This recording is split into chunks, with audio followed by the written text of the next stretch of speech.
and just how I felt. The good old horse seemed to understand, for no friend could be more faithful than Charlie thenceforth proved to me. He learned to separate our cows from the many strange ones on the plain, to move faster when it rained, to choose the crossings that were safe, and to avoid the branches that might scrape me from his back. Grandma was pleased to learn that drivers on the range, when inquiring about strays, addressed me as Bubby. My humiliation, however, was so great, though Georgia and I were roommates and had secret day meetings, I never went near her when others were by. She was allowed to play oftener with neighbors' children, and occasionally spent a week or more with Mrs. Bergwald, helping her to care for her little daughter. While away, she learned fine needlework, had fewer crying spells, and was more contented than at home with grandma. This happiness in her life added much to mine, and it came to pass that the duty which had seemed such a bitter task became a pleasure. As the days lengthened, chum Charlie and I kept earlier hours and crept closer to the heart of nature. We read the signs of the day in the dawn tints, watched the coyotes and other night prowlers slink back into their lairs, saw where the various birds went to housekeeping and how they cared for their young, knew them also by their call and song. We could show where Johnny Jump-ups and baby Blue Eyes grew thickest, where the cream cups were largest, and where the wild forget-me-nots blossomed.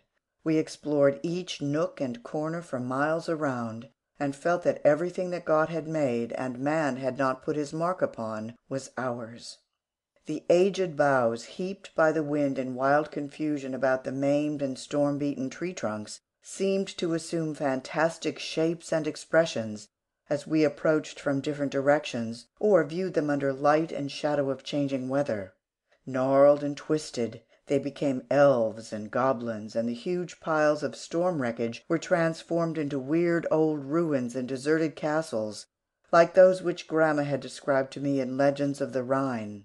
At twilight I was often afraid to pass, lest giants and ghosts should show themselves between uncanny arches.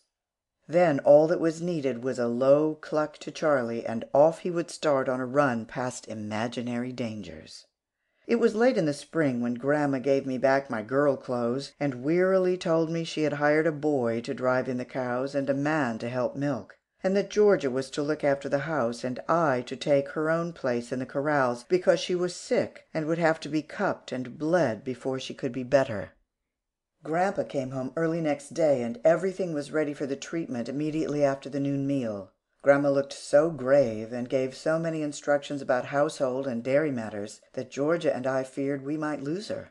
I verily believe we would have slipped away during the operation, had grandpa not commanded us to stay near, as he might need assistance. In dread, we watched every movement, saw what made grandma's face pale, and where the sore spots were. Indeed, our sympathies were so strained, our fingers fumbled awkwardly as we adjusted the covers about her weakened form.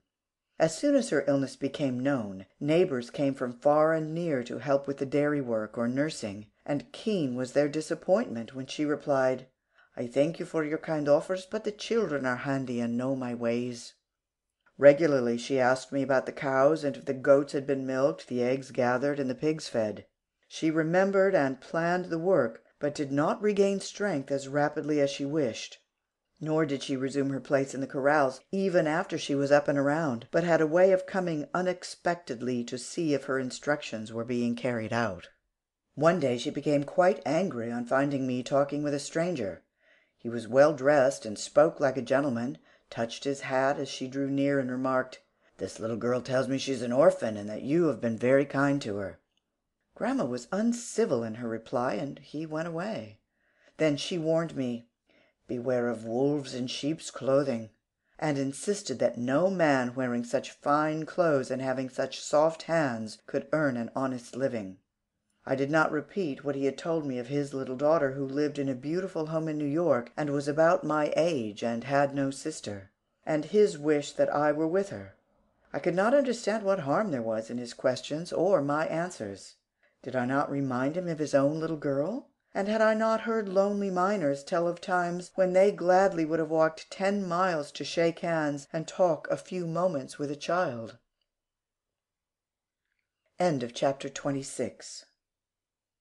Recorded by Donna Stewart. Seattle, Washington.